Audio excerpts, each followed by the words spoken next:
నీ స్థాయి ఏంటి తెలుసా? ఏడ్చే స్థాయి కాదు, నిలబడి గద్దించే స్థాయి, నిలబడి మాట్లాడే స్థాయి. You don't have any authority, you devil, get out.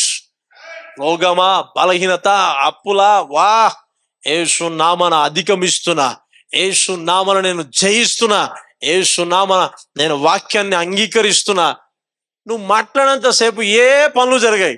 ఎవరైనా తిడితే ఎట్లా ఎట్లా రేజ్ అవుతావు? You know that very well.